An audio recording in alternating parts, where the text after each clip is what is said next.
Hola, bienvenidos todos nuevamente a la continuación de esta clase el día de hoy, que vamos a hablar acerca de los tipos de diseños que nosotros nos vamos a tener que enfrentar cuando hagamos nuestra investigación de forma general. Nos encontramos en el capítulo 4 respecto a justamente esta parte, el diseño de los experimentos. Vimos hace unos momentos cuáles son los factores que nosotros tenemos que considerar como diseño de experimentos de forma general. También vimos cuál es la forma de poder tener consideraciones respecto a, a los factores que podrían causar invalidez interna de la investigación, que tenemos que tener cuidado de no caer, porque si no tendríamos entonces estaríamos enfrentados a un problema y por lo tanto pues la información que nosotros tendríamos como resultado de esa investigación puede tener problemas de validez. Justamente por eso el nombre de esas características como fuentes de invalidez interna. Entonces ahora vamos a hablar ya acerca de la definición de cuáles son las componentes de lo que correspondería a la investigación, que están divididas en dos partes: la investigación experimental y la investigación no experimental, en donde la clasificación para la investigación experimental está indicado aquí. Tenemos nosotros los pre-experimentos, los experimentos puros y los cuasi-experimentos, que es lo que vamos a empezar a hablar ahora en esta sesión del día de hoy. Entonces, los pre-experimentos tienen ese nombre porque su grado de control es mínimo. El grado de control, cuando nosotros decimos que es mínimo, nos estamos refiriendo de que no existe un grupo de control. Cuando hablamos en la sesión anterior, nosotros decíamos que es necesario tener un grupo de control para poder hacer una verificación. Veamos que eso ahí será para cuando nosotros nos enfrentemos a los tipos de experimentos puros, o los experimentos formales, como se los llama también. Entonces, nosotros los llamaremos así, dado del que el grado de control que nosotros tenemos no será total, sino será mínimo. Es decir, que lo vamos a trabajar solamente como un grupo. Solo tendremos un grupo en los pre-experimentos. Entonces, bueno, ¿por qué hacer los pre-experimentos? Esto es porque se lo utiliza generalmente como primer acercamiento al problema de la investigación, ¿no?, con respecto a la realidad. Entonces, un pre-experimento puede ser los primeros pasos para luego definir el experimento de manera general, en donde nosotros aquí haremos unas pruebas que nos podrá dar una sensación de hacia dónde va dirigido los resultados que obtendríamos en un experimento puro, pero que puede significar simplemente un primer acercamiento, o sea, es una primera inicialización. Entonces, cuando nosotros hablamos de los pre-experimentos, tenemos que considerar que hay algunos tipos de pre-experimentos. Por ejemplo, el tipo de pre-experimento que nosotros tendremos en un caso de estudio con una sola medición. ¿Qué significa una sola medición? Bueno, cuando yo tengo un experimento, o sea, yo deseo probar algo, deseo tener una prueba de concepto, también lo podríamos llamar, consiste esto en administrar un estímulo o tratamiento a este único grupo y después medir o aplicar una medición a una o más variables para observar cuál es el nivel de grupo de estas variables. ¿Okay? Entonces, podríamos nosotros considerar que un preexperimento podría ser la prueba de un nuevo fármaco que se ha creado, que se tiene sospechas de que puede funcionar, de que a lo mejor sea válido para otras enfermedades, pero para una nueva enfermedad no lo es.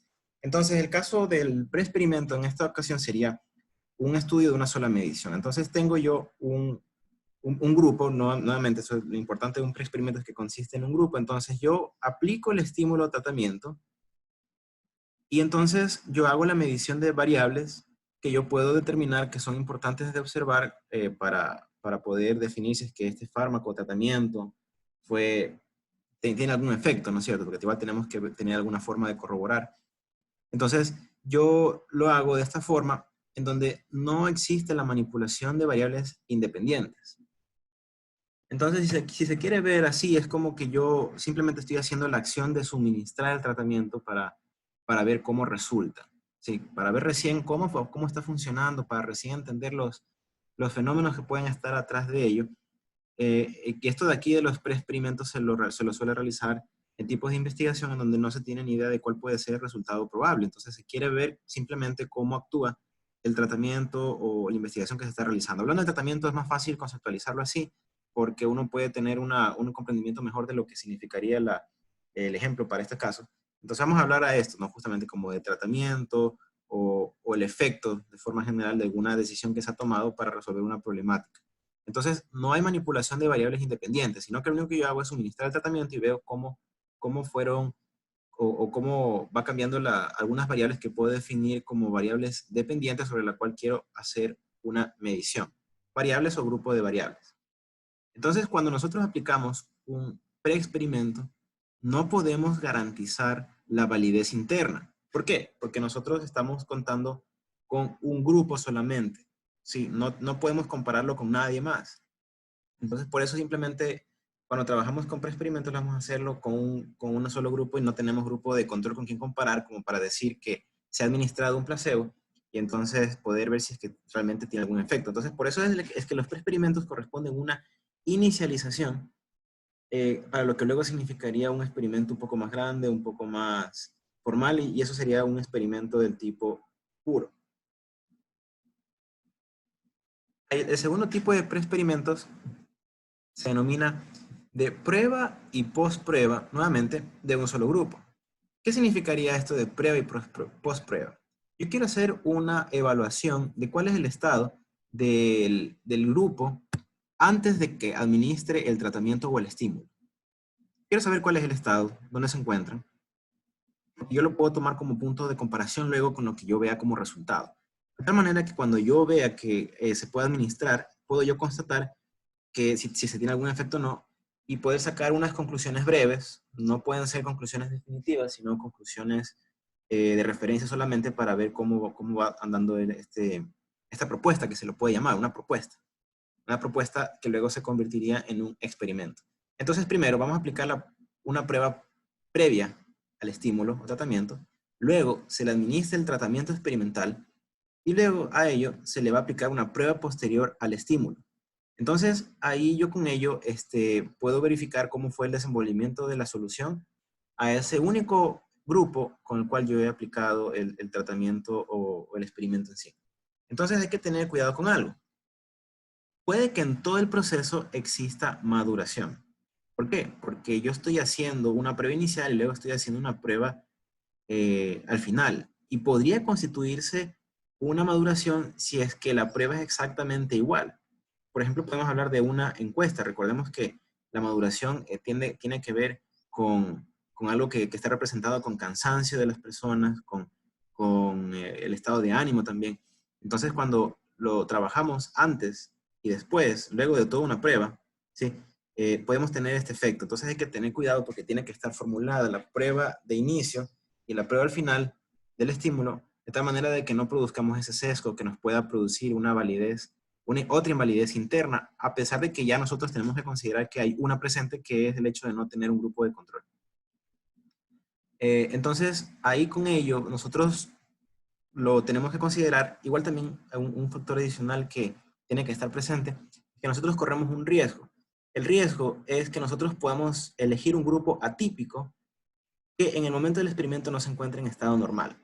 Entonces, ¿cuál es el problema con eso? Yo voy a hacer una medición de base antes del experimento, y la medición de base significa, como ya dije, es poder constatar cuál es el estado del grupo antes de la prueba. Pero si ese grupo ya presenta una diferencia con respecto a lo que significaría un grupo normal, es decir, estamos con un grupo atípico, entonces la aplicación del tratamiento o de la solución experimental, al momento de realizar la prueba, después de aplicarla, nos va a dar un resultado que puede ser un poco desfavorable, desde el punto de vista atípico mismo, porque no sabemos del origen de lo atípico del grupo, y entonces, y tampoco necesitamos saberlo, pero nosotros deberíamos tener, en la medida de que sea posible, un grupo normal, no de este tipo de grupos. Entonces, realmente esto de aquí es un riesgo que se toma porque no se puede necesariamente tener la selección de grupos, si es que a lo mejor no está a nuestras manos, o la hacemos erróneamente sin saberlo. Entonces, son simplemente cosas que considerar para que cuando se realizan las pruebas de esta manera, pre-prueba y post-prueba en un solo grupo. Entonces, con respecto a este tipo de preexperimentos, hay que considerar algo, que los diseños preexperimentales no son adecuados para el establecimiento de relaciones causales entre la variable independiente y la variable dependiente. ¿Por qué? Porque no existe control para poderlo comparar. La idea de un diseño preexperimental es a la final poder establecer una relación de causa-efecto entre dos variables.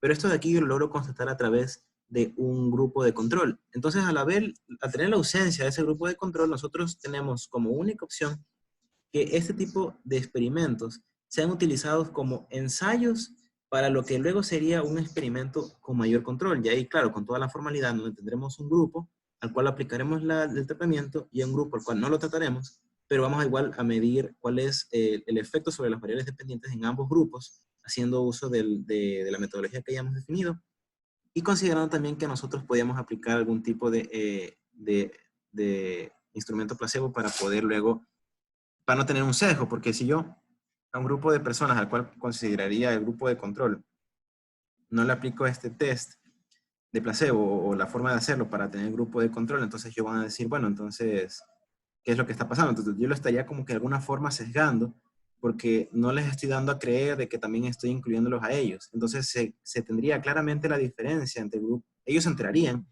que son un grupo diferente al grupo en el cual realmente se está haciendo el experimento. Entonces eso de ahí va a provocar que internamente existan una invalidez. Entonces no queremos hacer eso cuando hagamos el experimento, pero ahora en este caso no nos interesa porque es un pre-experimento y entonces esto de aquí va a ser como un ensayo, ¿no? Como para luego cuando nos toque hacer el experimento ya real, tomar en consideración un poco los resultados que se han obtenido en este tipo de experimentos. Entonces ahí nosotros podemos sacar unas conclusiones un poco más fuertes en base a las dos observaciones que se hicieron, en un preexperimento y en el experimento puro.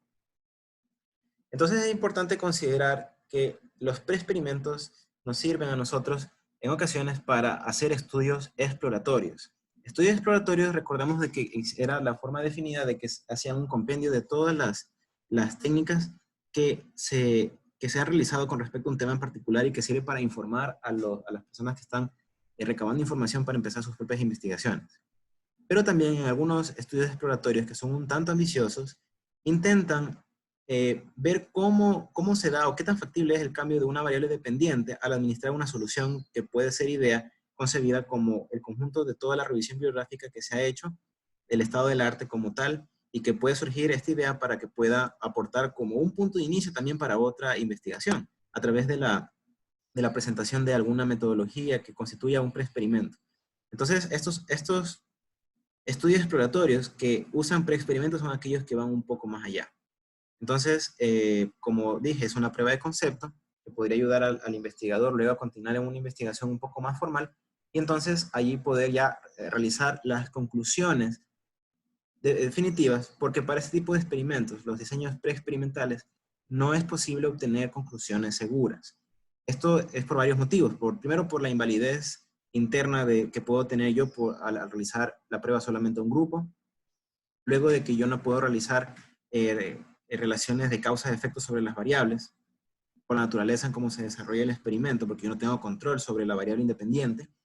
Y también lo que puede suceder es que yo puedo tener algún problema con los resultados, dado que vienen de un preexperimento, y esto, si lo utilizo como factor fundamental para definir conclusiones, voy a cometer un error. Entonces, no debería yo hacer eso. No debería utilizar los resultados de un diseño preexperimental como algo de información para poder emitir un juicio o peor, una afirmación. Entonces, en el preexperimento podríamos analizar la factibilidad de hacer el experimento, pero no se puede sacar conclusiones aún. Con los fármacos que se van desarrollando, al momento de realizar las pruebas, primero se realiza un preexperimento, antes de pasar al experimento puro, para ver qué peligros también se podrían enfrentar el ser humano en este tipo de administraciones de fármacos. Con animales que tienen un sistema de respuesta similar al del ser humano, como el de las ratas, esas ratas de laboratorio que tienen allí, que es un tipo de rata especial, no sé si han visto, son unas ratas que son blancas con unos ojos rojos. Entonces esa raza de ratas son utilizadas para ver cuál podría ser el efecto adverso sobre el ser humano de la aplicación de este fármaco que se les está realizando sobre ellas. Entonces, igual, aunque sean animales de prueba para este caso, también se los puede utilizar para realizar experimentos puros, porque igual teniendo una prueba de un grupo de control, entonces lograríamos tener una diferenciación entre los dos grupos y de ahí poder sacar las conclusiones o las relaciones necesarias para poder concluir el estudio. Entonces recordemos, los diseños preexperimentales no podemos sacar conclusiones seguras. Podemos nosotros tener una idea de para dónde va orientada la solución, pero no podemos concluir nada. ¿Sí? Podemos utilizarlas como mucho para poder esclarecer una tendencia que no se tenía conocida en base a lo que se observa como variable dependiente, considerando la presencia del tratamiento para poder luego considerar cuáles son las variables independientes que luego en el experimento puro yo podría modificar o cambiar y así entonces tener el resultado luego deseado en el experimento ya formal. Entonces hasta aquí constituirían lo que son los tipos de diseños preexperimentales, perdón. Ahora vamos a hablar de los tipos de investigación experimental puro.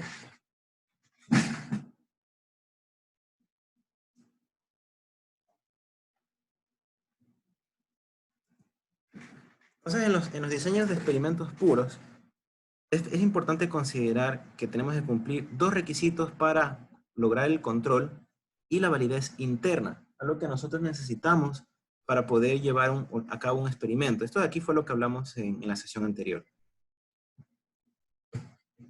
Entonces, aquí, ¿qué es lo que vamos a tener? Vamos a tener grupos de comparación, en donde podemos hacer la manipulación de una o varias variables independientes. Ahí ya están las diferencias con respecto a los preexperimentos. Primera cosa. Luego, yo tengo que garantizar que los grupos con los que yo trabaje presenten equivalencias. Equivalencias, por ejemplo, en que la media de la edad entre ambos grupos sea igual, aunque de todas maneras yo puedo sacar una desviación estándar para saber cuál es la dispersión de las edades respecto a esa métrica central. Entonces, lo que voy a intentar es tener lo más equivalente los grupos posibles, dependiendo de la clasificación de características que yo necesito para poder hacer el experimento con ese grupo definido. Y entonces yo allí puedo garantizar que va a existir un tipo de validez interna que se garantiza porque estamos eliminando la, la maduración de, de las personas con con las que vamos a trabajar. Vamos a también garantizar que va a existir una tasa de mortalidad del experimento, ¿no? Homogénea. Entonces, todas esas personas que salen de las personas que van a salir del experimento en un grupo y en el otro, se podrían considerar de alguna forma que salen en la misma proporción y por lo tanto el número de personas o de elementos de esos grupos es similar entre ellos. Entonces, lo que nosotros queremos hacer es garantizar que los dos grupos sean los más parecidos posibles para que nosotros podamos sacar las conclusiones adecuadas. Entonces, cuando decimos que los grupos sean los más parecidos posibles, es también para que nosotros podamos tener una forma de establecer una limitación sobre ciertas variables que nosotros no tenemos control, como la edad, como el peso también. Nosotros si bien podríamos decir, quiero solamente voluntarios que tengan 20 años, se lo puede hacer, pero estoy haciendo que mi estudio se limite muchísimo a una característica. Entonces, si bien nosotros no podemos tener, o no deberíamos tener el control de esa forma con respecto a la edad, entonces lo que buscaremos es que la media sea parecida entre los dos grupos. Y claro, entonces todos los elementos que conforman los grupos al final van a terminar en números, ¿no es cierto? Conformando una media de edad que va a ser similar entre ambos. Entonces eso me permite a mí tener integrantes por cada grupo de edades diferentes, pero cumpliendo igual un requisito de igualdad para poder hacer una comparación justa. En los experimentos puros se pueden realizar prepruebas y postpruebas, pero para poder constatar la evolución de los grupos antes y después del tratamiento experimental. Es para poder hacerle seguimiento desde el antes, durante y después de lo que se tiene como tratamiento para encontrar una solución a una problemática, ¿no es cierto? Para poder tener esta forma de cuantificar de qué manera se ha mejorado después de haber aplicado el experimento. Porque eso también nos ayuda. O sea, podemos nosotros tener una medición de qué tanto mejora en comparación a lo que fue el inicio del experimento. Y entonces ahí nosotros podemos igual identificar la mejora que puede ser leve. Porque ¿cuál es el problema si no tenemos una medición de base? Podemos tener un resultado que varíe poco respecto a lo que se define inicialmente, pero vamos a lograr poder sacar conclusiones si hacemos esta medición inicial del grupo antes de, porque al final lo que podríamos sacar con ello es cuál es el incremento o el decremento de la respuesta respecto a la aplicación de este experimento, porque lo estamos haciendo en comparación a una línea base y no con respecto al cero, si se puede decir así, al no tener ningún tipo de información. Entonces, si es que nosotros hacemos un experimento sin utilizar un preexperimento previo, ¿sí? O una prueba anterior, entonces nosotros podríamos llegar a concluir que nuestro tratamiento, nuestra solución, realmente no está ayudando, porque vemos que la mejora es mínima.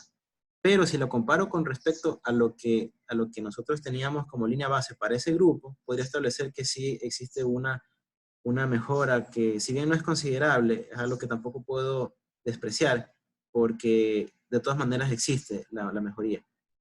Y es a través de la comparación con este grupo inicial, con estos resultados iniciales que se puede tener. Entonces, cuando hablemos de los experimentos puros, existen, podemos definir unos varios ejemplos. Podemos definir un diseño de post-prueba solamente y un grupo de control. Entonces, ¿cómo realizaremos esto? Tenemos que incluir dos grupos. El grupo en donde recibe el experimento y el grupo en donde no lo recibe, que ese será el grupo de control.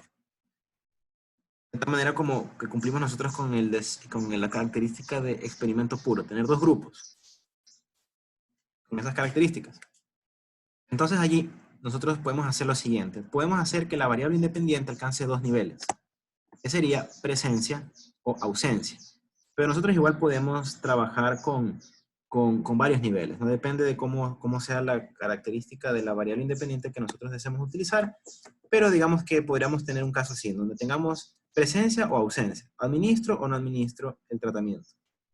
Entonces, cuando tengamos esto, tengamos los resultados, nosotros tenemos que hacer definitivamente una post-prueba y se aplica inmediatamente finalizado el experimento a los dos grupos para evaluar si hubo o no efecto. Miren cómo se indica aquí. Para ver si hubo o no efecto. No para poder encontrar una diferencia respecto al estado inicial, solo para saber si hubo o no efecto. Y es ahí donde yo decía que podemos tener un problema si es que el efecto es tan mínimo que pueda entenderse como que no lo hubo en absoluto. Y sería entonces más importante poder tener una prueba para poder establecer cuál es esa línea de base y poder comparar si es que realmente hubo una mejoría, que pudo haber sido mínima, y que en este caso lo podría confundir como que no hubo efecto en absoluto. Eso de allí con respecto a este ejemplo, ¿no, verdad? ¿Qué otro ejemplo podemos tener? Claro, naturalmente un diseño con pre y post prueba y con un grupo de control. Entonces recordemos que nosotros buscamos homogeneidad entre los diferentes grupos, entonces nosotros tendríamos que hacerlo de manera aleatoria o al azar, quiénes son los integrantes de cada uno de los grupos. Entonces, el diseño del experimento, en este caso, va a significar tener una preprueba para conocer el estado inicial del grupo, en donde yo voy a poder tener cuál es la línea base. Entonces, iniciamos con esto, iniciamos con una preprueba al grupo, y luego de ello vamos a hacer con los dos grupos, ¿no es cierto? Por cierto, la preprueba tenemos que realizarla a ambos grupos, no solo a uno, no solo al grupo en donde yo voy a administrar el tratamiento, tengo que hacerlos a los dos. Luego, el grupo que yo decido recibe el tratamiento y el otro, claro, como constituye un grupo de control, no lo recibe en absoluto. Entonces concluyo el experimento haciendo una postprueba, que asimismo tengo que hacerla apenas terminado el experimento en donde yo daba el tratamiento al grupo correspondiente, para poder revisar, para poder verificar cuál es la mejora en base a esa línea de base establecida en la preprueba. Entonces aquí son entonces dos tipos de experimentos puros. Entonces vamos a poner un ejemplo. Digamos que nosotros queremos analizar el efecto de un video didáctico con canciones para enseñar hábitos higiénicos a niños de 4 o 5 años de edad.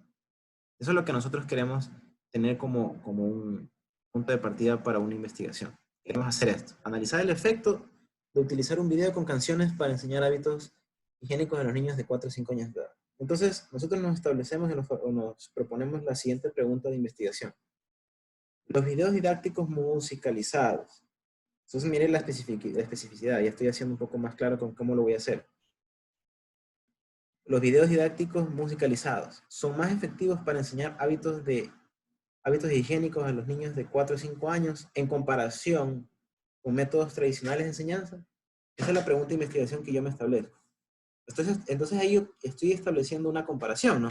Estoy diciendo, ok, como un video con música en donde se tengan mostrando, por ejemplo, caricaturas o algo similar, en donde los personajes del video utilicen o recalquen hábitos higiénicos en comparación con los métodos tradicionales de enseñanza. ¿Cuál es un método tradicional de enseñanza? Parar a un docente frente a los estudiantes, frente a los niños, y que les enseñe cómo lavarse las manos, cómo cepillarse los dientes y ese tipo de cosas. Entonces, esa es la pregunta de investigación, si es que esos videos son efectivos para ayudar a los niños. Entonces yo establezco la hipótesis, que será la hipótesis para la investigación, o la hipótesis, acuérdense que se definió como hipótesis de trabajo. Entonces la hipótesis de investigación será la siguiente. Los videos didácticos constituyen un método más efectivo de enseñanza de hábitos higiénicos a niños de 4 o 5 años que explicación verbal y los libros impresos. Aquí tengo entonces ya la definición de cuáles son las variables independientes, cuáles son la variable dependiente. ¿Cuál es la variable independiente? El método de enseñanza independiente. Yo sobre ello manipulo. Aquí lo que dice la hipótesis es que se va a utilizar videos didácticos, se van a utilizar explicación verbal y se van a utilizar libros impresos. ¿Cuál es la variable dependiente? Es poder conocer qué tan efectivo fue la transmisión del conocimiento respecto a hábitos higiénicos en los niños. Porque tenemos que evaluar eso. Al final, la variable dependiente es lo que se evalúa. ¿Qué tan higiénicos los niños serían luego de ver todos este tipo de enseñanza? ¿No? Entonces yo tengo que hacer una división por grupos, definitivamente. Por aquí estoy hablando de diferentes métodos de enseñanza. Entonces digamos que yo tengo 100 niños de 4 o 5 años de edad que se asignan al azar a 4 grupos definidos por mí. Entonces,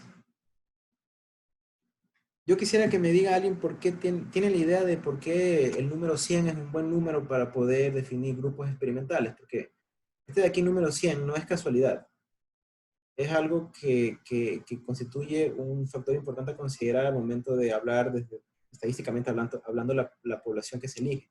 ¿Alguien sabe por qué este número es importante? ¿Por qué cuando nosotros tenemos una definición de grupos de trabajo si se quiere decir un número, se puede decir un número mayor a 100?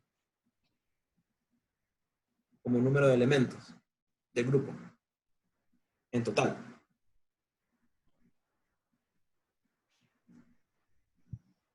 ¿Quién me puede decir por qué 100 es ese número, el número mágico? Es más Para fácil calcular calcularlo. el 100% del Quizás sobre porcentaje. el 100%. Como para calcular el porcentaje, puede ser. Sí, no sé. Ya, no, realmente esa no es la razón. Sí. Ulises nos dice por chat, por la probabilidad. Ahí sí, vamos bien en buen camino por ahí, pero ¿a qué se refiere con la probabilidad?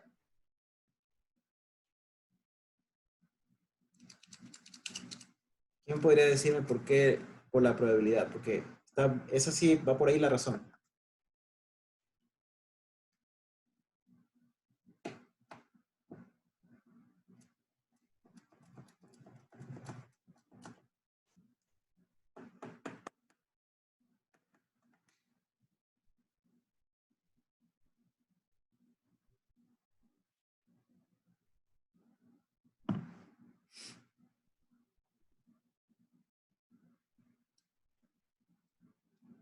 La razón por la cual el número 100 se define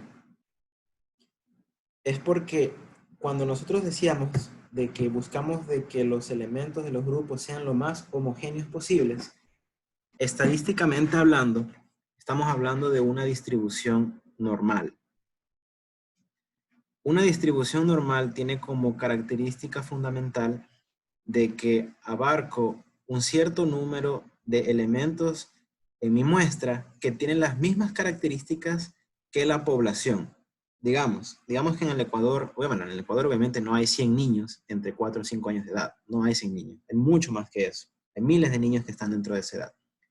Pero estadísticamente hablando, se puede comprobar que en una muestra con una cantidad de elementos en esa muestra que sea mayor o igual a 100, se tiene confirmado que se recogen las mismas características que si se hubiera trabajado con toda la población con eso de 4 a 5 años en este caso.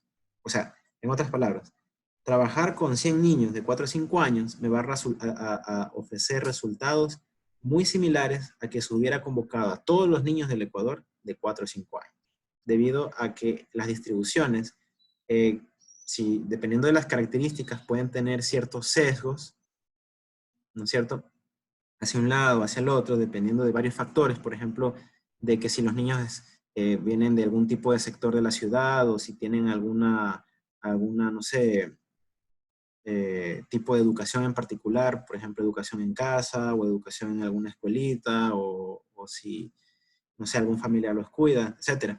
Entonces, cuando hablamos de 100, podemos nosotros garantizar de que el número es tan alto que existe homogeneidad en las características de esa muestra en relación a la población en total. Entonces, eso se llama hacer que la distribución de características tome el nombre de normales. Esto corresponde a la distribución gaussiana, la curva, la campana de Gauss. A eso se refiere con normal. Normal por las características de cómo está definida esa distribución estadística, en donde se puede decir que tanto la media como la desviación estándar tiene una característica en particular que agrupa alrededor del 90% de las características similares respecto a la población en general. Entonces, bueno, eso como para poder igual comentar acerca de este número, ¿no? que va más allá del porcentaje, aunque igual siempre es conveniente cuando se trabaja con números redondeados a 100, el porcentaje se lo pueda calcular directamente con el número de personas que tienen una característica en particular. Pero en este caso va más allá, sino a lo que mencionaba. Entonces, bueno, tenemos 100 niños y los vamos a dividir al azar en 4 grupos. Dividirlos al azar en 4 grupos me permite todavía tener una característica en toda la muestra con esas características normales como ya he mencionado. Entonces vamos a tener un grupo que va a recibir instrucciones sobre hábitos higiénicos por medio de un video con caricaturas y canciones. Sí, entonces, recordemos que la hipótesis estaba orientada a esa parte. ¿Cómo lograr o ver si es que los videos didácticos constituyen un medio efectivo, más efectivo? Entonces yo tengo, como recuerden, yo tengo que considerar igual un grupo de control, aquel que no le aplico esto. Entonces tengo un grupo al cual le enseño un video con caricaturas y canciones. Ahí tengo el grupo número 1. El grupo 2 va a recibir explicaciones de hábitos higiénicos de tal manera que no constituyen videos ni canciones. Entonces aquí se puede considerar que aquí está un tanto el grupo de control. Hacer una explicación durante 30 minutos en donde no se permiten preguntas. ¿Por qué no se permiten preguntas? Porque entonces ahí se estaría teniendo un sesgo respecto a lo que correspondería a ver un video. Porque usted al video no le puede hacer preguntas tampoco. Entonces si yo quiero dar una charla y permito que me hagan preguntas, ya estoy produciendo un elemento de invalidez interna. Porque le estoy dando más conocimientos al grupo 2 de lo que el grupo 1 pueda recibir con la metodología que se ha aplicado, ¿no? Que sería de ver un video. Entonces, por ese motivo, no tengo que permitir preguntas en la charla de los 30 minutos. De esa manera garantizo que puedo hacer comparaciones, porque el nivel de instrucción en ambos casos es el mismo, pero viene de diferentes vías. Entonces ahí tenemos 2 grupos. Luego un tercero, que vamos a hacer que alguna persona lea un libro infantil ilustrado con explicaciones sobre hábitos higiénicos. 30 minutos a todo el grupo. Se puede tener un libro como un poco amplificado, así grande, como para que todos puedan verlo y no tener la necesidad de explicarle uno a uno porque puede haber limitaciones de lectura. En todo caso, se le puede leer un libro infantil. Entonces, tenemos aquí una diferencia con respecto a los videos. El video es una secuencia animada de dibujos, ¿no? Pero en un libro es una página, sigue siendo una caricatura, pero no es una escena, sino es como que si fuera una imagen de la escena que podría también estar en un video, pero no lo está. Entonces se podría hacer una similitud con respecto al grupo número 1. Sí, y ahora puedo tener yo el grupo de control formal, que es aquel grupo en donde yo no le aplico en lo absoluto ninguna forma de información referente al tema que se ha definido. Entonces yo puedo tener un grupo de control en donde yo le aplique una técnica totalmente diferente, que no tenga nada que ver con ilustraciones, pero transmitiéndole la información. Pero puedo tener también un grupo de control en donde le enseño un video de otro tema. Entonces miren cómo se va formando estos grupos de control. Yo puedo tener un grupo de control en donde, de las dos características que estamos proponiendo en hipótesis, que es video de higiene. Entonces en un grupo, que lo puedo considerar grupo de control 1, yo le estoy enseñando los hábitos de higiene, pero no a través de un video. Y en el otro grupo de control que tengo aquí, que lo denominan grupo de control formal porque no tiene la característica principal, que es la información que transmite, le hago ver un video, pero no le transmito la información que corresponde a lo que son los hábitos higiénicos. También de 30 minutos. Entonces, yo ¿qué es lo que hago ahora? ¿No? Si estamos hablando de un tipo de diseño con pre-prueba y post-prueba, primero definimos los grupos, las características de información o del experimento relacionada a cada uno de esos grupos. Entonces, ahí voy a la parte que significa la pre-prueba. Entonces, vamos a denominar las pruebas a cada uno de los grupos con la letra O. Entonces, O1 va a ser la prueba, la pre-prueba del grupo 1. O3 va a ser la pre-prueba del grupo 2. Y así con el 5 y con el 7. Entonces tenemos 4 grupos a los cuales se le ha aplicado 4 prepruebas para conocer el conocimiento de hábitos higiénicos, pero especialmente diseñada para niños, porque son para ellos a quien se les va a hacer el experimento. No podemos hacerle una preprueba orientada para adultos, porque entonces estamos teniendo información equivocada. Ok, entonces hacemos el experimento por cada uno de ellos, leemos los libros, le enseñamos el video, con o sin información, les damos la charla, bueno, lo que se dijo en las diapositivas anteriores. Y a continuación de ello les aplicamos las postpruebas.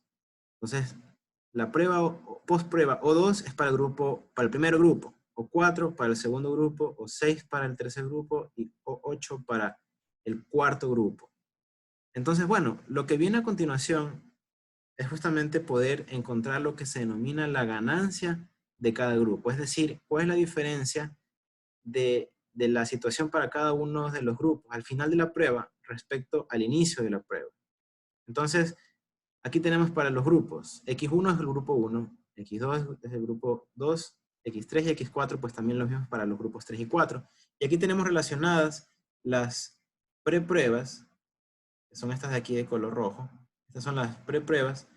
Y vamos a tener las postpruebas aquí de color azul. Entonces, puedo tener resultados varios, que vamos a presentarlos aquí, cuáles son las posibilidades de los casos que podríamos enfrentarnos.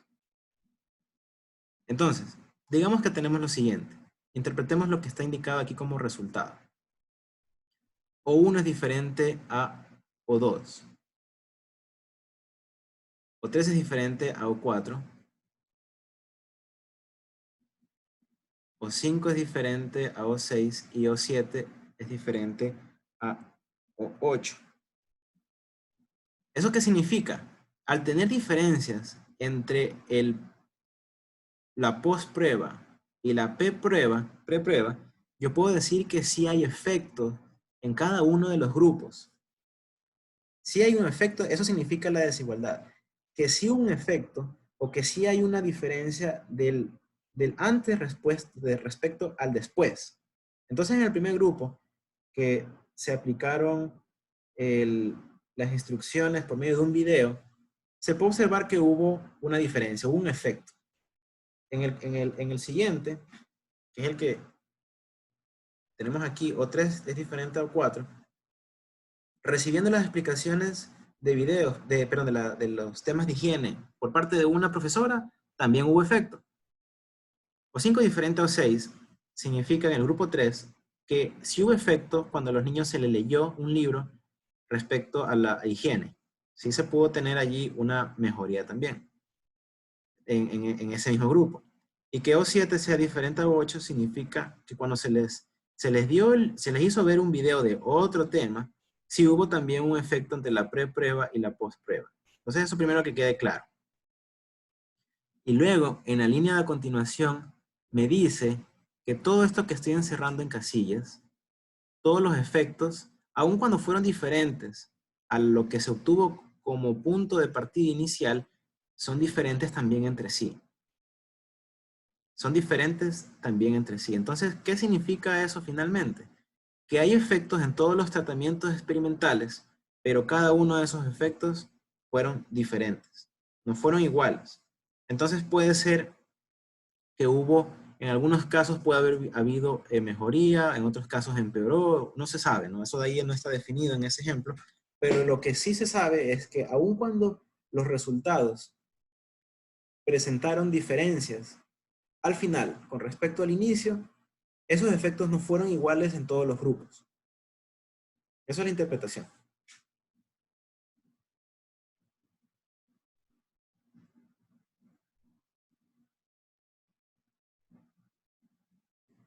¿Qué pasa ahora si tenemos estos otros resultados? Miren cómo está aquí definido. Todas las pruebas son iguales al inicio que al final, excepto en el grupo 2. Aquí tenemos el grupo 1, o 1 con O2. Por acá tenemos el grupo 3. Perdón, este no es el 3.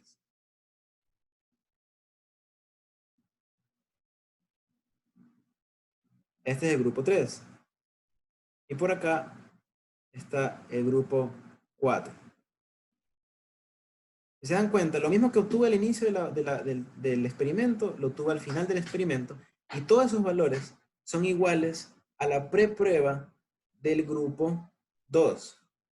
¿Cuál es el grupo 2 nuevamente? El grupo al cual le hice explicaciones respecto a los hábitos de higiene con una profesora que estaba hablando durante 30 minutos. Como conclusión, ¿qué podemos sacar? De que no hay efectos en X1, en el grupo 1, en el grupo 2, perdón, en el grupo 3, ni en el grupo 4, pero sí hay efectos en el grupo 2. Eso entonces quiere decir que lo que fue utilizado para el grupo 2 podría ser una mejor forma de llegar a los niños antes que los otros, que los otros grupos o los otros experimentos que fueron realizados para cada uno de estos grupos. Son formas de cómo se van dando los resultados.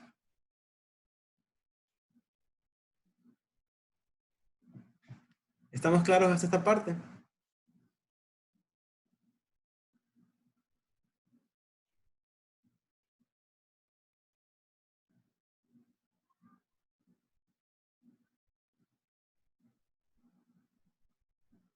Preguntas, dudas, estamos simplemente viendo las diferencias que podríamos obtener en los resultados dependiendo de cómo se van dando la preprueba y la postprueba.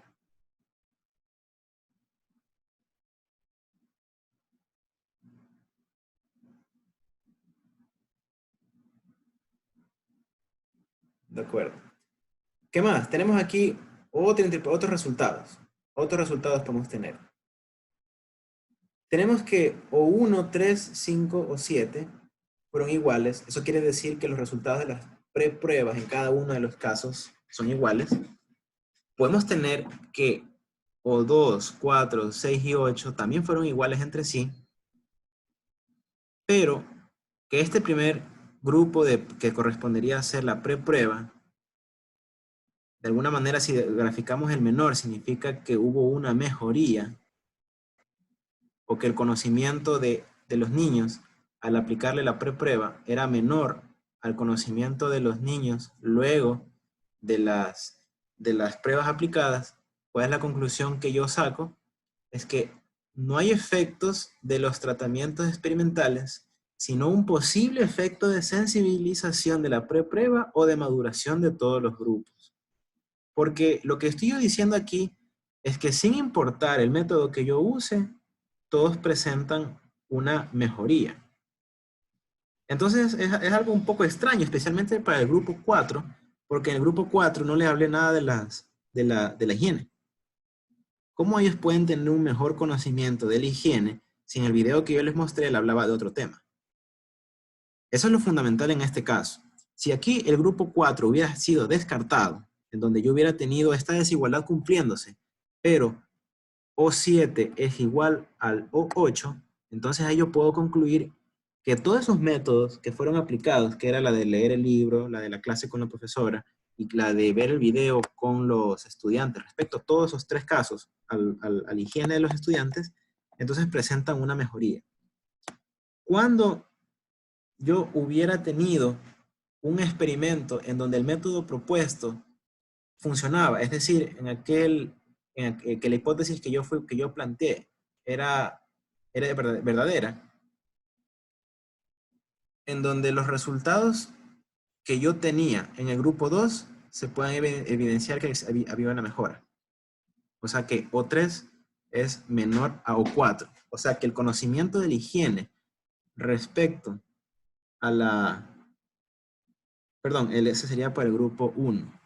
El grupo 1 era en donde aplicamos el video con caricaturas. Me equivoqué. En el grupo 1, si es que yo aquí hubiera visto una diferencia, o sea que O1, el conocimiento antes de la prueba, es menor al conocimiento luego de la prueba, y estos grupos hubieran sido iguales, este de aquí con el de acá, excepto esto no. Entonces ahí hubiera dicho que la hipótesis es verdadera, porque estoy viendo la diferencia solamente en el método propuesto, mientras que en los otros casos hubiera habido lo mismo, o sea, no me garantizaba que ellos puedan aprender los métodos de higiene. Entonces son formas de interpretar los resultados, que aquí lo hemos visto de una manera un tanto abstracta, pero que igual podríamos aplicarlos una vez que ya tengamos los resultados. O sea, esto simplemente es una simbología para indicar una mejoría o tener la misma condición luego de la prueba que antes de la prueba. Finalmente esto es algo que nos sirve para poder interpretar y que nos permite comparar, eso es importante. Nos permite comparar entre cada uno de estos grupos en donde se le ha aplicado una metodología diferente para poder enseñar los métodos de higiene.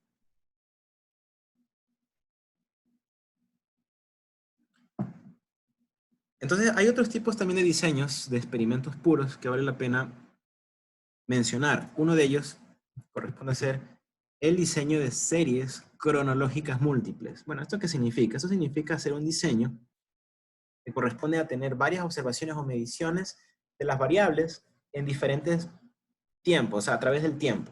Yo puedo hacer un estudio que dure 6 años, en donde haga un experimento de cualquiera de los tipos mencionados anteriormente, con pre-prueba y post-prueba, etc.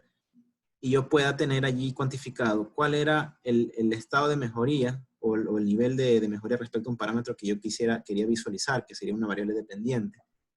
En el primer año, repito el experimento en el segundo año, en el tercero, en el cuarto, en el quinto y finalmente en el sexto año. Entonces quizás en el primer año no veía ninguna diferencia, en el segundo tampoco, pero a partir del tercero sí. Eso dependerá de cuál sea el caso. Si estamos hablando de enfermedades que son crónicas, degenerativas, en el paso de los años sería necesario entonces tener una serie cronológica de forma múltiple para poder analizar cómo, por ejemplo, cómo un fármaco va ayudando a estos pacientes a salir de sus problemas con el consumo anual del mismo. Entonces, sirve bien cuando son experimentos que se quiere probar algo que tenga efectividad a lo largo de mucho tiempo o de plazos largos. Entonces sirve para nosotros aquí hacerlo diseños de series cronológicas múltiples, ¿no es cierto? Porque significa que lo voy a hacer en varios instantes de tiempo. Hay también un tipo de diseño que se denomina diseño factorial, en donde aquí pues es simplemente un diseño un poco más complicado, porque aquí yo lo que puedo tener es la manipulación de dos o más variables independientes, en donde cada una de esas variables independientes contengan más niveles que simplemente aquel que tiene la presencia o ausencia del tratamiento. Entonces aquí yo puedo tener varios niveles en donde yo puedo entonces hacer una combinación de todos esos niveles para poder ver cuál es la mejoría. Por ejemplo, yo podría decir con el mismo caso de los videos, yo puedo decir que hago ver un video de 30 minutos, un video de 1 hora, un video de 2 horas. y voy haciendo las pruebas a todos esos 4 grupos que se definió, porque si se dieron cuenta, las técnicas de aprendizaje tenían la misma duración. O eran 30 minutos de video, o era una lectura que puede ser aproximadamente 30 minutos, o eran los 30 minutos de explicación de la profesora, sin preguntas. Entonces puedo también hacer lo mismo, que significaría hacer pruebas que se repiten las metodologías así de esa forma por cada grupo, pero va haciendo variar otro parámetro que correspondería a ser en este caso el tiempo de la charla, el tiempo del video o el tiempo de lectura. Entonces, es aquí como se presentan, ¿no? Cómo son los diferentes tipos de experimentos que uno debería considerar para cuando se tiene que desarrollarlos o diseñarlos. Entonces recordemos algo, nosotros tenemos en nuestros experimentos tener el tipo de validez interna. Eso significa confianza en los resultados, y para ello tenemos que eliminar fuentes que atenten contra la validez interna, que es lo que vimos en la sesión anterior, ¿no? Por ejemplo, la maduración, el estado de ánimo, todo esto de aquí que hemos mencionado anteriormente es algo que nosotros necesitamos. El grupo de control también, bueno, otros más. Pero también nosotros en nuestros experimentos necesitamos también validez externa. Eso tiene que ver con qué tan generalizables son los resultados de un experimento a situaciones no experimentales, así como con otras poblaciones, otras personas, otras realidades. Y recuerden que esto es importante porque en una investigación formal lo que se quiere es que el conocimiento pueda ser aplicado en cualquier parte del mundo, indiferente de cuál sería la ubicación geográfica en la que nos encontramos. Entonces, si yo logro tener mis resultados de tal manera que los puedo generalizar, entonces yo también estoy logrando un tipo de validez externa. Cuando los resultados están atados a ciertas condiciones, podría yo considerar que tenga una validez externa, pero limitada. Y dependerá de qué tan limitada sea esa validez externa como para que yo pueda considerar que los resultados que yo he obtenido sean particulares a una situación específica y poco generalizables, obviamente. Entonces, con ello puedo limitar un tanto la investigación, pero si puedo lograr tener una validez externa mayor, una validez externa amplia, que significaría en este caso poder generalizar más, entonces tengo un valor agregado a mi investigación que me va a permitir llegar todavía a muchos más campos, no necesariamente el mío, porque son factores adicionales que se están considerando para que esto de aquí que se ha encontrado como solución a la problemática sea aceptada no solo en mi realidad, no solo en mi entorno, sino también en otros entornos ajenos al mío. Entonces aquí ahora lo que vamos a hablar nosotros son los tipos de invalidación externa. Lo que hablamos hace un momento eran los tipos de invalidación interna. Entonces aquí vamos a hablar con el del primero, que correspondería a ser el efecto reactivo o de interacción de las pruebas. ¿Eso qué tiene que ver? Bueno, eso tiene que ver con que la prueba aumenta o disminuye la sensibilidad o la calidad de reacción de los componentes, de las personas que están participando con respecto a la variable experimental. Eso significa que los objetivos, que los resultados obtenidos con una preprueba no pueden generalizarse, porque existe una interacción entre las pruebas como tales. Entonces vamos a poner un ejemplo. Digamos que tenemos un experimento diseñado para analizar una película. Si una película disminuye el prejuicio racial. La pregunta, por el hecho del tema, por algo racial, podría sensibilizar al grupo experimental. Y la película lograr un mayor efecto que si no se aplicaría la preprueba. Entonces ahí sí tenemos un factor a considerar.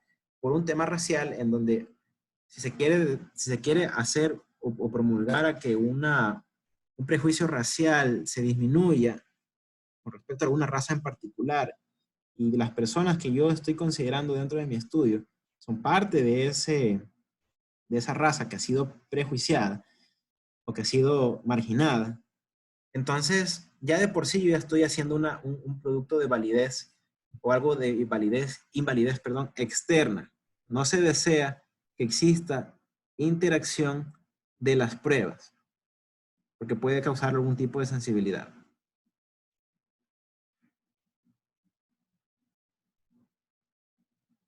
Vamos también a tener efectos de interacción entre los errores de selección y el tratamiento experimental. Entonces, ¿qué significa esto? Puede ser que nosotros elijamos personas con una o varias características que hacen que el tratamiento experimental tenga un efecto, pero debido a estas características. Es decir, que si yo hubiera tenido a personas con características diferentes, a ellos no hubiera funcionado. Entonces, es la interacción que tiene que ver con esta selección de personas. Por ejemplo, podemos tener un experimento, no sé, un experimento dado, en donde selecciono solamente trabajadores motivados para este experimento y les voy a hacer un experimento sobre productividad. Entonces, como son trabajadores que todos yo sé que son motivados, claramente yo voy a tener una conclusión inválida porque voy a tener que todos son productivos. Yo quiero ver mis trabajadores qué tan productivos son, ¿no? Entonces voy a hacer un experimento, pero todos los trabajadores que he seleccionado son los más motivados, entonces no, pues yo voy a tener conclusiones equivocadas por ese mismo tema, porque estoy sesgando a la muestra, no tengo uniformidad. Yo debería tener una muestra donde tenga trabajadores elegidos al azar para que yo no sepa en qué proporción se encuentren los motivados y los no motivados. Entonces yo los mezclo. Yo los mezclo de todas las áreas, de todos no sé, de todos los departamentos que pueda tener una empresa. Y no lo realizaría con un solo departamento, por ejemplo, porque podría yo presentar una especie de sesgo. Aunque igual sí lo podría hacer si es que el número de personas que conforman ese departamento es tal que me pueda yo encontrar una distribución normal, como mencionabas hace un momento, pero igual no, es mejor siempre mezclarlos entre diferentes áreas por el tipo de trabajo que se tiene relacionada a las áreas específicas de un lugar de trabajo. Entonces, no queremos tener ese tipo de invalidación externa, que me permitirían concluir cosas que son equivocadas. Otro efecto de validación externa, que existan efectos reactivos de los tratamientos experimentales. Por ejemplo, ¿qué? La artificialidad de las condiciones que puede hacer que el contexto experimental resulte atípico respecto a la manera que se aplica regularmente. O sea, yo estoy forzando a que los resultados se den porque yo estoy limitando bastante, me estoy limitando y haciendo que solamente esto funcione en un caso en particular. Entonces no se quiere. Recuerden que el conocimiento lo que se busca es que sea general. Y el conocimiento se lo logra a través de la investigación científica, a través de la experimentación y de los análisis de los resultados que me permiten a mí encontrar conclusiones. Entonces, al yo tener un tipo de reacción sobre el experimento de tal manera que yo lo sesgue solo para que funcione en un caso, no estamos bien. Un ejemplo, regresando al caso de generación por pasos. Si queremos evaluar la ventaja de utilizar marcas con color o sin color, puede ser que la presencia de dichas marcas y los observadores alteren el comportamiento de los participantes. O sea, su conducta no es normal en la variable dependiente medida. Entonces, claro, yo estoy haciendo que se dé en un caso muy particular, ¿no? Pero recordemos que nosotros cuando queremos hacer una implementación tiene que ser igual en cualquier parte. Y si lo estoy limitando demasiado, en este caso, la presencia de que yo tengo, por ejemplo, imagínense que yo tengo un observador, un evaluador, que está parado al lado, que está de pie al lado de cada una de las marcas. Entonces yo no solamente que estoy poniendo a la marca con el color, con la característica en particular, sino que pongo a una persona ahí al lado. O sea, es como querer forzar a que la persona pise esas marcas porque alguien se encuentra cerca de una de ellas. Y eso no va a pasar, siempre. Eso será algo muy raro incluso, porque si estoy hablando de un sistema de generación en un pasillo, no sé, en una estación de buses, en el aeropuerto o algo así, no necesariamente alguien va a estar al lado de esa marca. Entonces, tener la presencia de las marcas y los observadores allí, entonces altera la conducta de las personas y por lo tanto causa un resultado forzado a en este caso, pues a que pisen estas marcas del piso.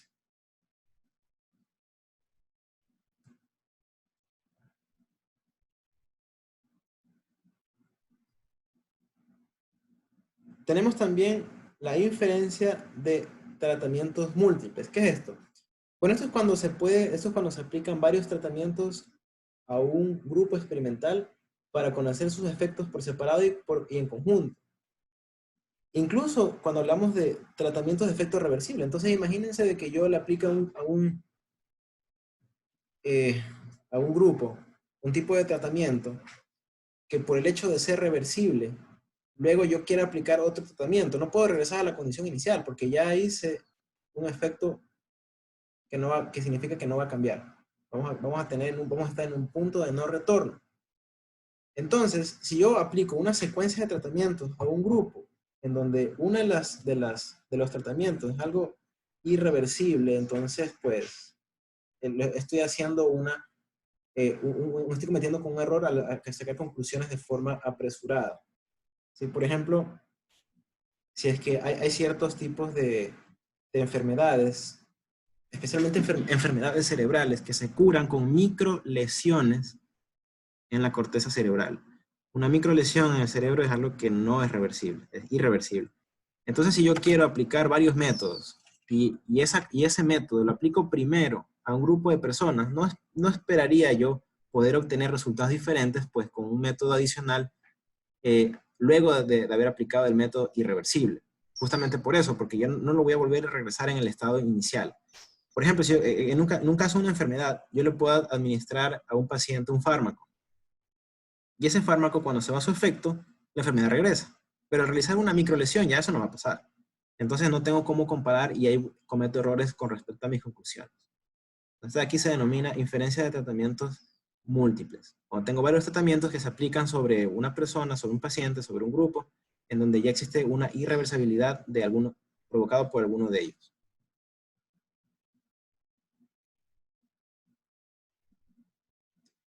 Algo igual importante que corresponde a hacer una invalidación externa que corresponde a hacer una invalidación externa bien importante, que es la imposibilidad de replicar los tratamientos.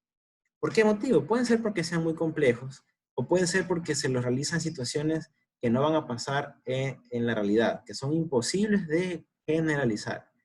Entonces, eso también va de la mano con uno de los efectos mencionados anteriormente, que tiene que ver con la imposibilidad de poder reproducir los experimentos, ¿no es cierto? Entonces, nosotros cuando estamos hablando de un experimento de esta magnitud que no puede ser repetido, entonces significa que no podemos corroborarlo de forma empírica, no puede corroborar a otra persona, y entonces se resta validez al mismo.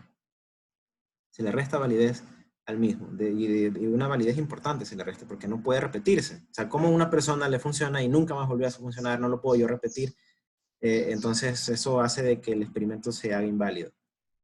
Tengo que poder ser capaz de repetir el experimento para que pueda considerar de que sí es funcional, de que sí es válido.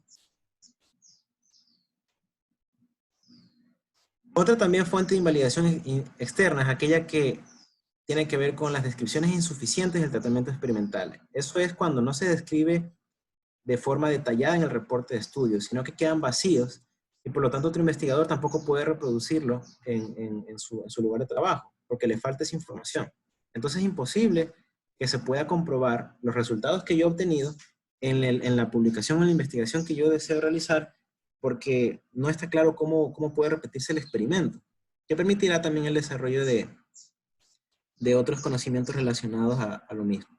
Entonces, cuando se realiza una investigación, una nueva metodología, se tiene que describir lo más que se pueda a fin de poder garantizar de que otra persona, otro investigador, pueda repetir eso de manera general, ¿no? Y entonces debería entonces retener los mismos resultados que se obtuvo en investigación.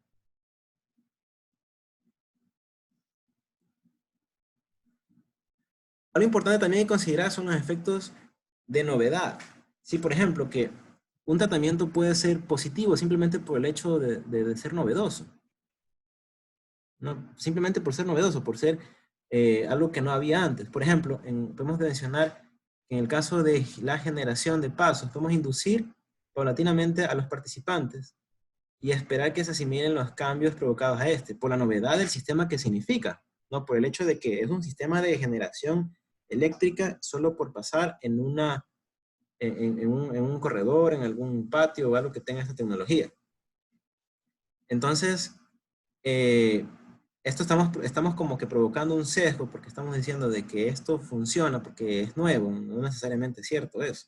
Entonces, yo decirlo de esa manera está haciendo que mi resultado se invalide automáticamente. Yo tengo que sacar mis conclusiones de otra forma, desde un punto de vista un poco más general y no particularizando por el hecho de utilizar una tecnología nueva y eso significaría de que ya esto va a funcionar y es muy bueno, no, no es así.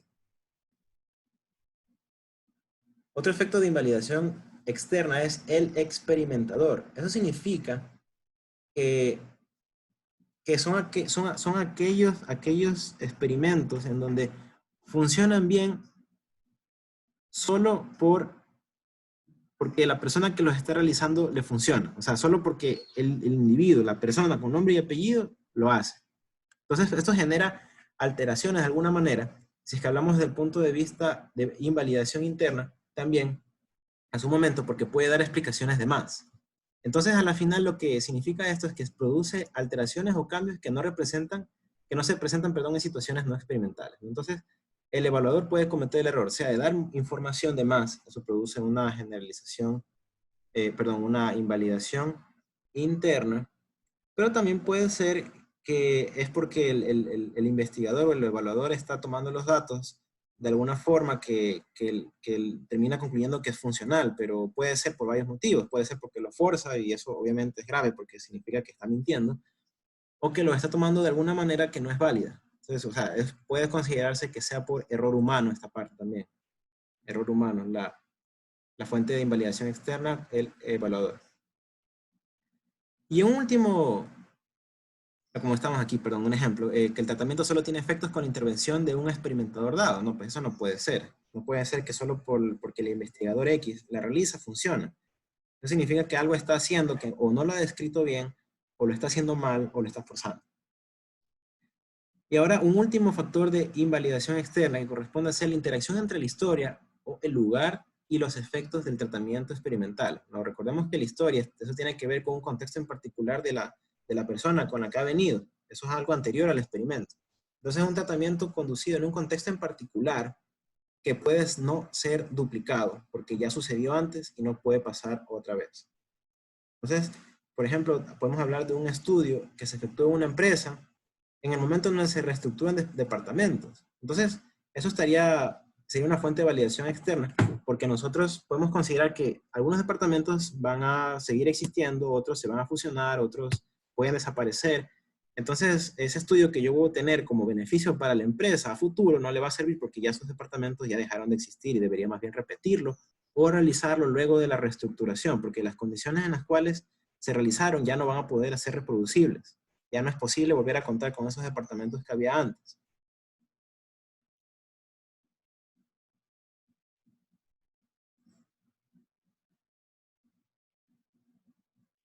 Entonces ahora vamos a hablar de las investigaciones experimentales denominadas cuasi-experimentos. Cuasi-experimentos. ¿Qué significará un cuasi-experimento? Bueno, es un diseño que también se puede manipular deliberadamente al menos una variable. Al menos una variable independiente para observar su efecto y relación con otras más. No, o sea, hasta ese momento, pues, parece ser parecido a un experimento puro. Pero difieren de los experimentos puros en el grado de seguridad o confiabilidad que pueda obtenerse sobre la equivalencia inicial de los grupos. O sea, la diferencia entre un experimento y un cuasi experimento es la conformación de los grupos, en particular sobre la equivalencia inicial. Por ejemplo, en los diseños cuasi experimentales, los sujetos no se asignan al azar en grupos, no se emparejan, o sea, no logro mezclarlos para que exista una homogeneidad, sino que estos grupos ya están formados antes del experimento. Por ejemplo, un estudio realizado en distintos cursos de la SPOL. Los cursos de la SPOL se forman no porque el investigador lo quiera realizar, sino porque los chicos se registraron en tales materias, con tal profesor, que no tiene nada que ver con el estudio. Entonces, por ejemplo, si existe un profesor, ustedes saben que en SPOL la gente se registra en línea y lo hacen primero los que tienen mejor promedio. Y así, y conforme va disminuyendo el promedio general, se van registrando en los días siguientes. Entonces, las personas que tienen buen promedio, cuando se registran, encuentran cupos en todas las materias que ellos desean, porque, bueno, al final ellos arman su horario. Entonces, cuando un profesor es bueno, un profesor enseña bien, los estudiantes con mejores promedios tienden a coger con esa persona porque sabe que les va a garantizar un buen método de enseñanza, va a llegar con los conceptos. Entonces, si yo hago una investigación para una materia en particular, justo en el paralelo del profesor que se llenó el primer día, como consecuencia de ello, podría entenderse que las personas con mejor promedio están allí.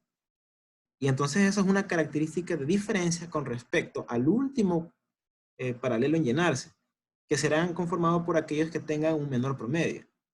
Entonces, tener características de los diferentes grupos diferentes y que yo no puedo tomar acción sobre ellos me genera un cuasi experimento, porque podría igual tener la medición de una variable dependiente al cambiar una variable independiente en ambos casos, pero tengo las diferencias de los grupos y no son homogéneos. Esa diferencia entre las condiciones iniciales de los grupos hace de que un experimento puro no lo sea, sino que más bien sea un experimento, un cuasi experimento, debido a esa falta de aleatoriedad en los grupos que se seleccionan. Entonces, con ello hemos cubierto todo lo que representa la investigación experimental. Todo lo que representa la investigación experimental de todo esto que ha sido definido. Entonces, vamos a hablar acerca de ciertos pasos para poder tener un experimento. Primer paso, vamos a decidir cuántas variables independientes y dependientes deberíamos incluir en el experimento. Esto vendrá como parte de la revisión de la literatura, como poder clasificar la información, cuál es la que me pueda a mí ayudar un poco más respecto a la otra, ¿no es cierto? Vamos a poder ver cuáles son las variables independientes o dependientes, dependiendo de la temática. Vamos a elegir los niveles o modalidades de manipulación de las variables independientes. O sea, vamos a cambiarlo en el tipo presencia, ausencia, por niveles. ¿Cómo lo voy a hacer? Y eso lo tengo que traducir en un tratamiento experimental, ¿no? En cómo va a darse esta variación, cómo la voy a hacer. Como paso 3, vamos a desarrollar el instrumento o los instrumentos para medir las variables independientes. Cuando desarrollamos el instrumento, podemos hablar de consultas, encuestas, dispositivos también. Entonces aquí justamente en el paso 3 del desarrollo del experimento podría yo detenerme, desarrollar un dispositivo electrónico que me puede tomar un tiempo, sin duda, pero que lo estoy realizando porque a lo mejor me permite tener mayor mediciones, tecnológicamente es mejor, energéticamente es conveniente. Entonces es aquí donde lo voy a hacer, desarrollar el instrumento para poder hacer la medición de las variables. Como paso 4, vamos a seleccionar una muestra de personas para el experimento, que tiene que ser representativa en relación a la población. Eso significa que tengan las mismas características en promedio, esta muestra, con las mismas características en promedio respecto a la población. Entonces, con eso yo garantizo que lo que yo encuentre como conclusión pueda generalizarse. Y entonces evito esa fuente de invalidación externa que hablábamos que existían para los grupos que no cumplían esa condición. Cuando realizo el experimento, como paso 5, tengo que reclutar a los sujetos. Tengo que llamarlos, tengo que hacerles una introducción, de decirles de qué se trata, y ellos tienen que aceptar. Aquí viene el acuerdo de consentimiento, el documento de consentimiento para que ellos estén informados. La parte legal también se deja aquí. Y de ahí pasamos al paso 6, que es seleccionar si tengo que hacer un diseño experimental, cuasi experimental, de tal manera que sea apropiada para la hipótesis, el objetivo y las preguntas de investigación. O sea, aquí es donde ya hacemos el diseño como tal. Ya tenemos las variables, ya sabemos cómo medirlas, ya tenemos los participantes, ya conocemos sus características, y entonces aquí yo puedo voy a empezar a hacer el diseño. Entonces, una vez que ya tengo el diseño, yo puedo plantear cómo voy a manejar a los sujetos que participan en los experimentos. Entonces, manejarlos en qué sentido, o sea, qué son las cosas que tienen que hacer, de qué manera van a participar, qué es lo que yo como instrucción le voy a decir. Así también a los evaluadores, ¿no? Eso cuando decimos cómo vamos a manejar a los sujetos que participan en los experimentos, son tanto las personas como los evaluadores que van a tomar estas mediciones. Ellos tienen que estar bien instruidos. El paso 8, bueno, en el caso de los experimentos puros, tengo que decidir, ¿no? Si los divido al azar, si los emparejo, en caso de los cuasi experimentos. identificar cuáles son los grupos que ya han sido formados previamente y qué características los definen, para yo poder tener eso en cuenta al momento de sacar mis conclusiones respecto a la característica intrínseca de los grupos, que yo no pude manejarlo, pero sí al menos debería conocerlo. Y como paso 9, tendremos nosotros la aplicación de las prepruebas, si es que existen, los tratamientos respectivos, las postpruebas, o sea, ya la realización del experimento en su totalidad. Entonces, siempre es conveniente hacer una preprueba y postprueba para tener una medición de qué tanto se ganó con la aplicación de un tratamiento en particular, y así pues entonces tener una mejor métrica de comparación. Ok, entonces vamos a quedarnos hasta aquí.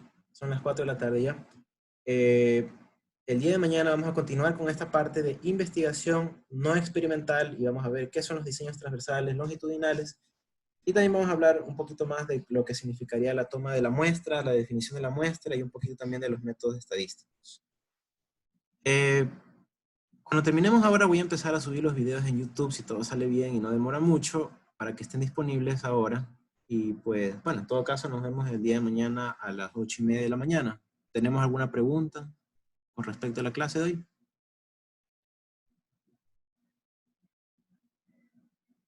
No. ¿No? Ok. Listo. Entonces, bueno, muchas gracias por haber asistido el día de hoy. Nos vemos entonces mañana a las 8:30 de la mañana. Que tengan todos una buena tarde. Gracias, ingeniero. Gracias, Ney, bueno. Gracias. Pase bien, ingeniero. Chao, pasen bien.